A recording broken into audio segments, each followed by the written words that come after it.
আমাদের বাড়িতে এক ছেলে লজিং থাকে। তাকে দিয়ে যদি আমরা আমাদের সংসারে টুকটাক কাজ করাই, এতে স আ তার কোনো হক লঙ্ঘন হবে কিনা? উত্তর হলো সাধারণত লজিং এর যে সিস্টেম আমাদের দেশে প্রচলিত আছে সেটি ২ টি। একটি হলো যে আল্লাহর কাছ থেকে সওয়াবের আশায় কোনো শিক্ষার্থীকে মাদ্রাসা বা স্কুলের কোনো শিক্ষার্থীকে নিজের বাসায় রাখা, যেন সে খেয়ে পরে এখান থেকে শিক্ষিত হতে পারে। এটা হলো আল্লাহর কাছ থেকে সওয়াবের আশায়। এটা যদি হয়ে থাকে তাহলে সেক্ষেত্রে তাকে দিয়ে যদি আপনি কাজ করান, আর খাদ্যের বিনিময়ে, থাকার বিনিময়ে কাজ করান, তাহলে সেক্ষেত্রে সওয়াব আর পাবেন না। আপনার সওয়াবটা থেকে বঞ্চিত হবেন।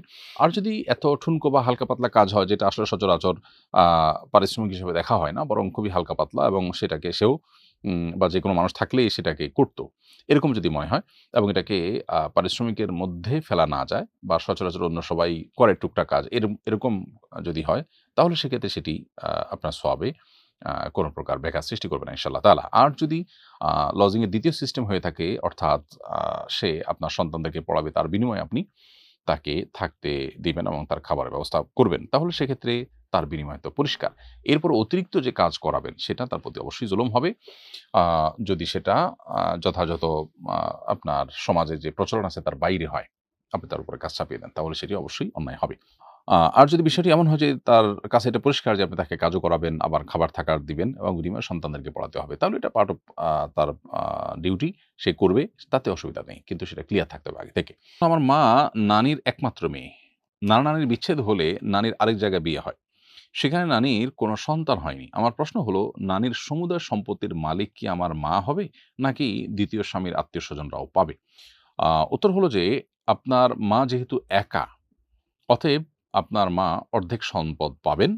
বাকি অর্ধেক যে সম্পদ আছে সেটা আপনার বাবার অন্যান্য যে ওয়ারিসরা আছেন রেখে যাওয়া, সে সমস্ত ওয়ারিসরা পাবেন। সে সমস্ত ওয়ারিসদের মধ্যে আ এমন কেউ থাকতে পারেন, রক্ত সম্পর্কে, যেমন তার ভাই থাকতে পারেন, অন্য অনেকেই থাকতে পারেন। ঠিক কারা বেঁচে আছেন সেটা দেখলে তারা কে কতটুকু পাবেন সেটা বলে দেয়া যাবে। আর যদি অন্য কোনো ওয়ারিশ না থাকে তাহলে বাকি অর্ধেক আপনার মা পেয়ে যাবেন।